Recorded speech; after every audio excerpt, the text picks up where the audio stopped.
yang sampai sekarang belum dapat, gini wau kita cocokkan dengan kriteria Pak. Jadi benar-benar masuk apa tidak. Terus kalau misalnya Bapak sudah merasa mengajukan nama-nama yang membutuhkan ini ke kelurahan, coba dicek apakah sudah masuk ke DTKS atau belum.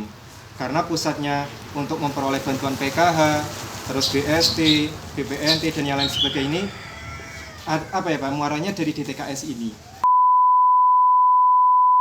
Assalamualaikum warahmatullahi wabarakatuh. Kita bertemu lagi di channel Inspirasi Oktara.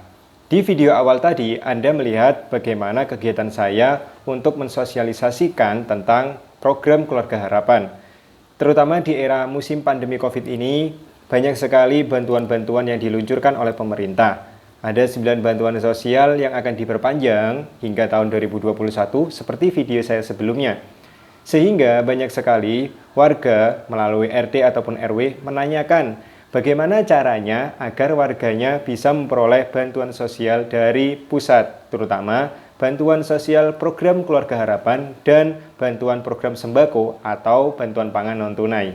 Jika saat ini Anda mencari informasi bagaimana caranya agar Anda bisa memperoleh bantuan sosial, baik itu bantuan sosial BST, UMKM, bantuan sosial yang lainnya, terutama bantuan sosial program Keluarga Harapan dan BPNT atau program sembako, maka Anda sedang melihat video yang tepat.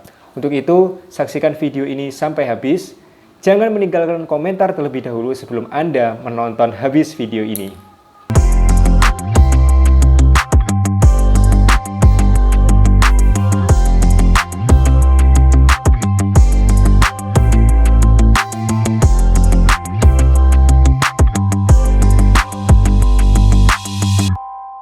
Sahabat Inspirasi Oktara, di era pandemi COVID-19 ini, banyak sekali jenis bantuan sosial yang diluncurkan oleh pemerintah Republik Indonesia. PKH yang notabene sudah ada sejak tahun 2007 pun menjadi sorotan, karena PKH merupakan salah satu atau satu-satunya ya bantuan sosial yang jumlah bantuannya ini besar sekali. Dan PKH adalah program prioritas nasional. Banyak sekali pertanyaan yang masuk kepada saya, baik ketika saya berada di lapangan, menanyakan secara langsung, atau bahkan melalui media sosial, atau yang terbaru adalah melalui laman YouTube saya, banyak yang menanyakan bagaimana caranya mendapatkan bantuan sosial PKH, dan bagaimana cara mendapatkan bantuan sosial yang lainnya. Ada 3 pertanyaan pilihan yang masuk di halaman YouTube saya, dan ini adalah pertanyaan yang hampir sama dengan penanya-penanya yang lain. Oke, pertanyaannya yang pertama adalah dari Hafiza Al-Malvin. Pertanyaannya adalah, saya belum pernah dapat bantuan dari pemerintah. Di tempat saya, yang dapat bantuan orang yang punya uang, punya kontrakan. Wow, ngeri ya. Bagaimana terus ini? Terus ada lagi pertanyaannya, saya bacakan ya. Di desa tempat saya banyak yang mampu. Kenapa mendapat bantuan PKH? Itu namanya bantuan yang salah sasaran. Dari Roman Picisan, pertanyaannya, Assalamualaikum, saya mau tanya, bagaimana caranya mendaftarkan supaya dapat PKH? Karena saya mempunyai anak sekolah di SMP, SMA, dan SD. Anaknya 3. Ya lumayan banyak ya. Oke, itu tadi adalah beberapa pertanyaan yang saya sorot, dan yang lain masih banyak pertanyaan yang serupa, tapi saya ambil hanya 3 pertanyaan yang mewakili pertanyaan-pertanyaan yang ada tentang bagaimana caranya mendapatkan bantuan sosial, terutama bantuan PKH. Sebelumnya, bagi Anda yang suka dengan channel ini, saya mengharapkan bantuan Anda untuk subscribe channel ini, like videonya, dan jika Anda memiliki pertanyaan, tinggalkan di kolom komentar, dan juga share atau sebarkan video-video di channel Inspirasi Oktara dengan sebanyak mungkin agar channel Inspirasi Oktara bisa berkembang menjadi lebih baik lagi di masa yang akan datang. Sahabat Inspirasi Oktara, sejak data kemiskinan semua ditangani oleh Pusdatinkesos atau Pusat Data Informasi Kesejahteraan Sosial di bawah naungan Kementerian Sosial, maka untuk data-data penerima bantuan sosial apapun dari kementerian manapun, sumbernya adalah dari DTKS atau Data Terpadu Kesejahteraan Sosial yang dinaungi oleh Kementerian Sosial. Nah, di sini baik daerah, pusat maupun lembaga-lembaga yang lain yang ingin meluncurkan bantuan sosial, maka dasarnya adalah data dari Pusdadinkesos, yaitu berbentuk DTKS. DTKS adalah data yang menentukan apakah Anda adalah penerima manfaat dari bantuan sosial atau tidak. Dengan kata lain, jika nama Anda belum ada di DTKS, maka sedikit sekali kemungkinan Anda bisa menerima bantuan sosial. Bagi Anda yang namanya sudah terdaftar di DTKS atau Data Terpadu Kesejahteraan Sosial, maka Anda memiliki peluang yang lebih besar dibanding mereka yang namanya belum sama sekali ada di dalam DTKS. Sahabat Inspirasi Oktara, sekarang saya akan menyampaikan bagaimana caranya agar nama Anda bisa masuk ke dalam DTKS sehingga Anda memiliki peluang besar untuk memperoleh bantuan sosial yang diluncurkan oleh pemerintah, terutama bantuan sosial program Keluarga Harapan dan bantuan BPNT atau program sembako. Langkah yang pertama adalah terkait dengan fakir miskin atau keluarga prasejahtera atau Anda yang membutuhkan bantuan sosial dari pemerintah.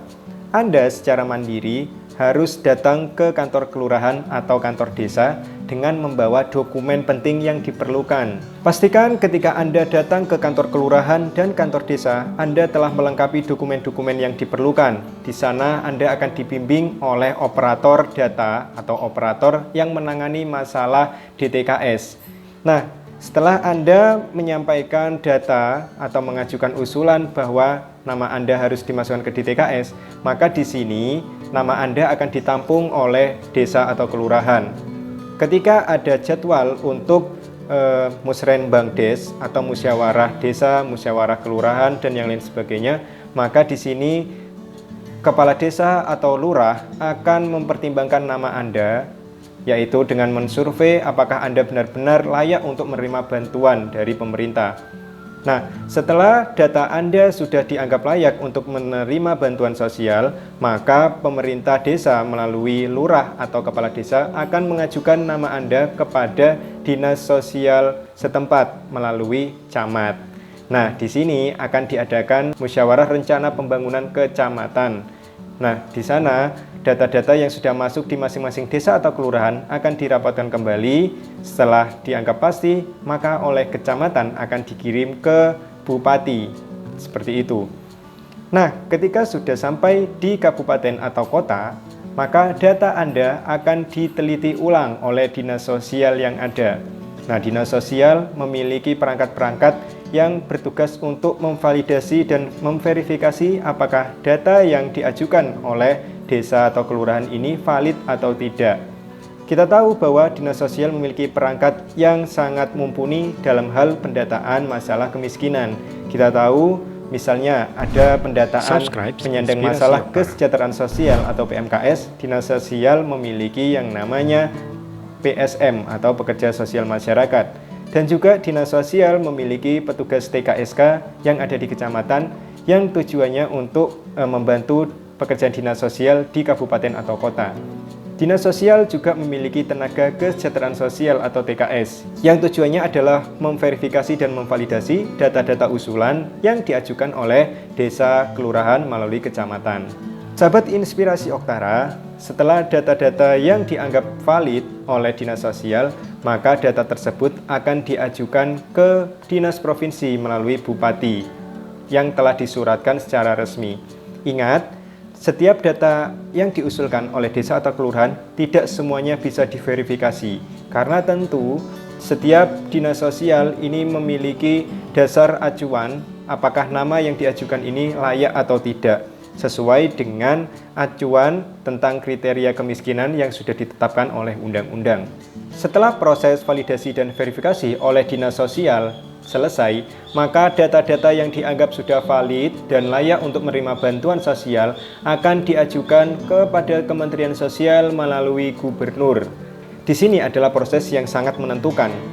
Kementerian Sosial akan mengolah dengan sangat teliti data-data yang sudah diajukan oleh setiap kabupaten atau kota melalui Dinas Sosial Provinsi. Nah, di sini Kementerian Sosial akan mencocokkan apakah data-data yang diajukan telah valid dan sesuai dengan kriteria kemiskinan atau tidak. Ketika data hasil ajuan telah dianggap valid, nama-nama yang telah diajukan dan diterima ini semuanya layak, maka Menteri Sosial akan memutuskan secara resmi bahwa data-data hasil ajuan dari masing-masing kabupaten atau kota ini adalah data yang valid. Ketika Menteri Sosial telah menetapkan data tersebut, maka di sini bisa dinamakan sebagai data terpadu kesejahteraan sosial. Nah, berarti kesimpulannya, data-data hasil ajuan dari bawah tadi, dari desa kelurahan yang diajukan lalu ke kabupaten atau kota, diajukan oleh Dinas Sosial Provinsi ke Kementerian Sosial, sebelum disahkan oleh Menteri Sosial, maka ini namanya bukan DTKS.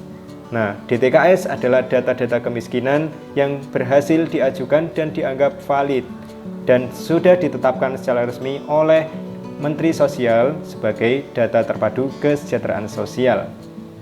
Data-data dari DTKS tadi dimanfaatkan oleh lembaga-lembaga yang meluncurkan bantuan sosial, baik dari tingkat pusat maupun tingkat kabupaten atau kota. Nah, bagi kabupaten atau kota yang memerlukan DTKS, ada alurnya tersendiri melalui surat resmi yang ditujukan kepada Kementerian Sosial. Untuk program Keluarga Harapan sendiri, ketika data dari DTKS tersebut turun kepada pendamping, maka di sini setiap data yang turun belum tentu semuanya positif sebagai penerima PKH. Kita tentu harus mengkoreksi ulang dengan cara memvalidasi dan verifikasi apakah data yang turun kepada kami adalah data-data yang valid sesuai dengan pemenuhan syarat untuk menjadi peserta PKH. Anda tentu sudah tahu bagaimana caranya agar Anda bisa menerima bantuan sosial. Tentu prosesnya sangat panjang.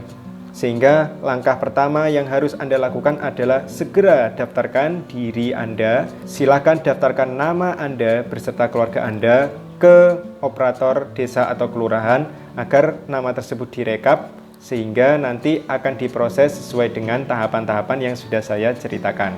Sahabat Inspirasi Oktara, tentu untuk menerima bantuan yang resmi, terutama bantuan prioritas nasional seperti PKH ataupun bantuan program sembako, maka data-data yang digunakan adalah murni DTKS yang resmi yang telah ditetapkan oleh Kementerian Sosial.